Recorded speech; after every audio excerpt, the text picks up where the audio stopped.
कैसे हैं आप सब। Doctor Smith here.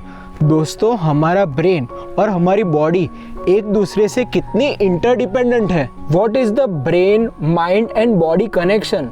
एक्सरसाइज करने से कैसे लर्निंग सीखना बढ़ सकता है? क्या एक्सरसाइज करने से हमारे मेंटल हेल्थ इश्यूज को खत्म किया जा सकता है? कैसे एक्सरसाइज अटेंशन डेफिसिट डिसऑर्डर का इलाज है? दोस्तों, इन सारे सवाल का जवाब आपको इस बेहतरीन वीडियो में मिल जाएगा। So please do watch the entire video. हम काफी गहराई में बात करने वाले हैं on the revolutionary new science of exercise and our brain. पर इन सबसे पहले मैं आपका यहाँ द डॉक्टर स्मिथ शो पर हार्दिक स्वागत करना चाहूंगा।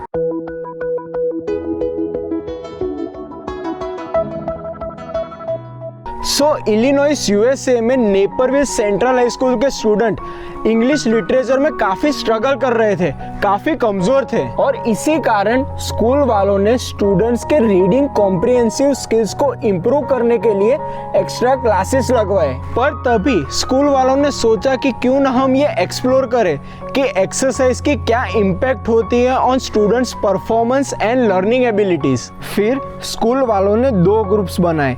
एक में 0 आवर फिजिकल एजुकेशन प्रोग्राम को ऐड किया गया और अंत में उन्होंने पाया कि इस ग्रुप में स्टूडेंट्स की लर्निंग एबिलिटीज और परफॉर्मेंस 17% ज़्यादा बढ़ गया था। इस ग्रुप के students, the 0 our physical education program group के स्टूडेंट्स फिजिकली फिट तो थे, पर साथ साथ वो ज़्यादा अवेयर थे with improved learning abilities and their performance. Physical activity and exercise sparks the fire in our brain cells, neurons.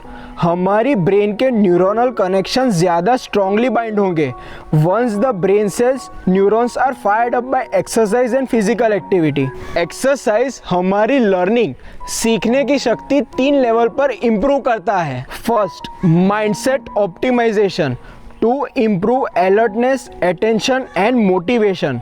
Second, prepares and encourages cells to bind to one another. Third, helps in development of new brain cells and nerve cells from stem cells in the hippocampus. अब आइए दोस्तों, हम इसका simple scientific reasoning और explanation समझते हैं। हमारा brain एक बड़े मसल की तरह है, अ मैलिएबल ऑर्गन, एकदम नरम, और इसे हम जितना काम कराएंगे उतना ही वो शक्तिशाली बनेगा।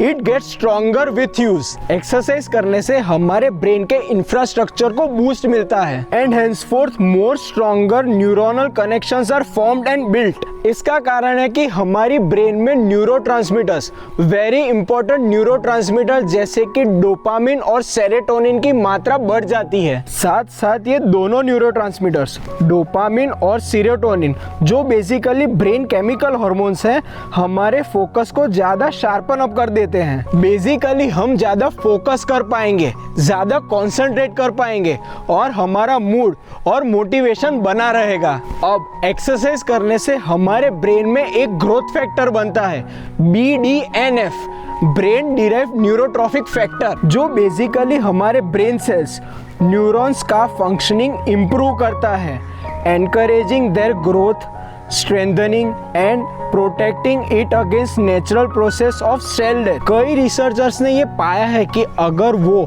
BDNF को स्प्रिंकल करेंगे onto neurons in a petri dish, तो सेल्स ऑटोमेटिकली स्प्राउट हो जाते हैं इनटू न्यू ब्रांचेस।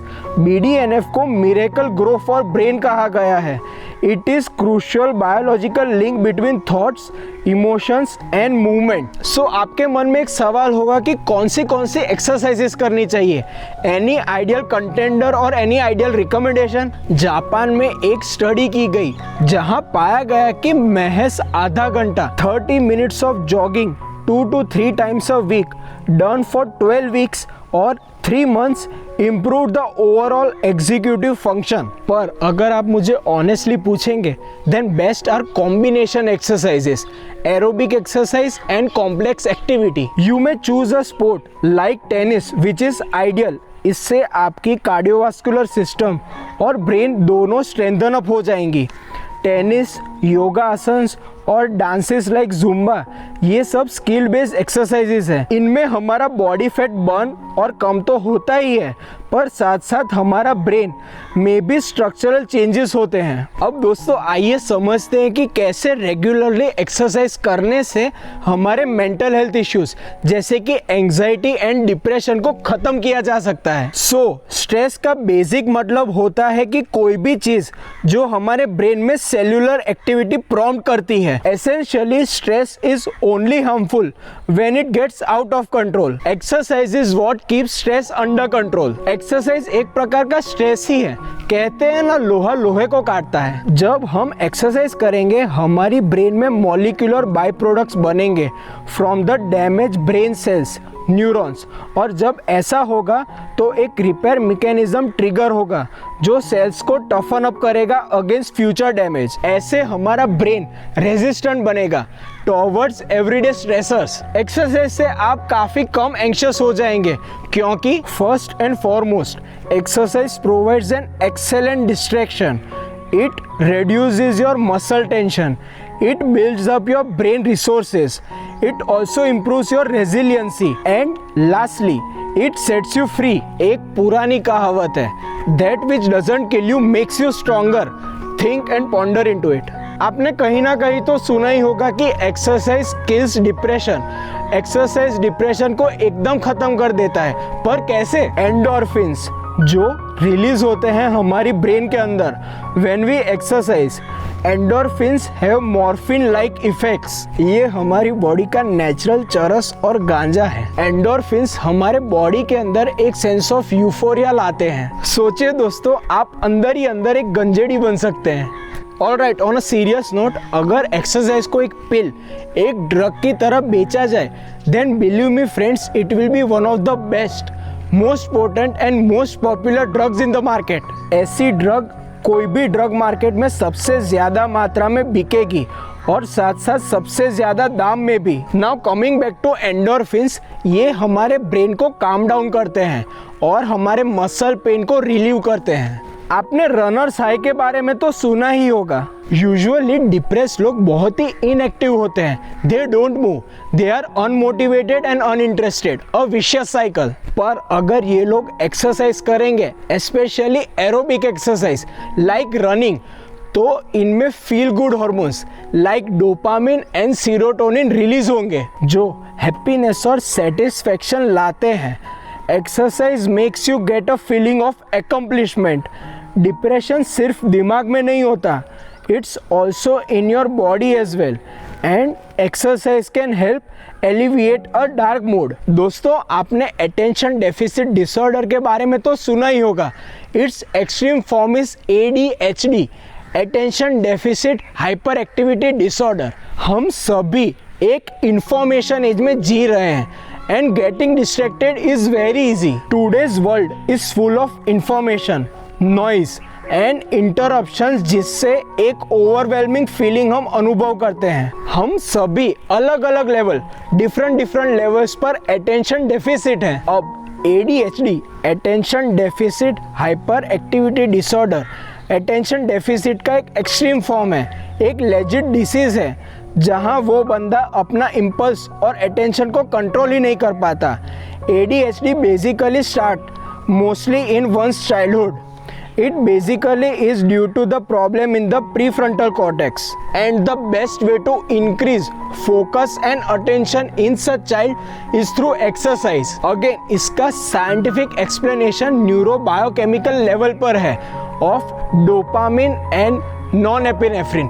ये भी एक न्यूरोकेमिकल हार्मोन है। इन दोनों के लेवल्स, डोपामिन और नॉनएपिनेफ्रिन के लेवल्स बढ़ जाते हैं। हमारे ब्रेन में एक रिवॉर्ड सेंटर होता है जिसे मेडिकली न्यूक्लियस एक्यूम्बियंस कहते हैं, जहां बहुत ही ज़्यादा मात्रा में डोपामिन न्यूरॉन्स पाए जाते हैं। ऐसे न्यूरॉन्स ब्रेन सेल्स जो डोपामिन बनाते हैं और रिलीज करते हैं। डोपामिन एक रिवॉर्ड हार्मोन है जो हार्मोन प्रीफ्रंटल कॉर्टेक्स पर एक्ट करेगा, which in turn is responsible for thinking, self control and focus. आशा है दोस्तों मैं आपको ये कॉन्सेप्ट काफ़ी आसान भाषा में समझा पाया। अगर नहीं, then rewind back and watch it again. Now please do carefully listen to me irrespective of your age avoid inactivity, क्योंकि इससे आपका ब्रेन, माइंड और बॉडी सब डीजनरेट होने लगेंगे। Exercise sparks new neuronal connections and neuronal growth among our brains cell network. हमारे brain में blood volume बढ़ता जाता है, रेगुलेशन ऑफ फ्यूल और न्यूरोनल एक्टिविटी एंड न्यूरोजेनेसिस, माना कि brain cell building up encourage होता है। Now the most important part, establish a routine. देखिए दोस्तों, consistency and regularity is very important. आपको at least 4 to 5 days a week aerobic complex exercise करनी ही चाहिए to avail all this benefits. एक बेहतरीन रूल ऑफ थंब है, you should increase your heart rate up to 220 minus your age per beats per minute. For example, अगर आपकी उम्र 25 साल है, 25 years, then you should aim 220 minus 25, that is 195 beats per minute. और अगर आपकी age 40 years है, then you have to aim for 180 beats per minute. You can calculate your limit based upon your age. आप में से जो middle age और old age के व्यूअर्स हैं, उनको मैं एक बहुत ही इंपॉर्टेंट बात कहना चाहूँगा। See, I know age happens.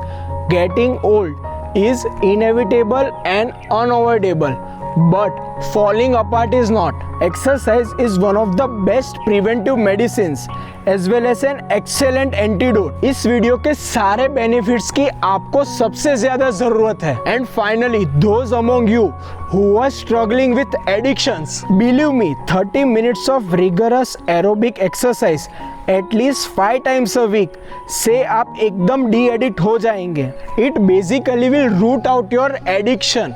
आपको क्रेविंग्स कम होंगी और आपको विड्रॉवल सिम्टम्स भी कम होंगे, आपको फायदा ही फायदा होगा। So you can naturally rehabilitate yourself out of your addiction. Alright, there we are. आशा है आपको आज का मेरा वीडियो काफ़ी वैल्यूएबल और इन्फॉर्मेटिव लगा।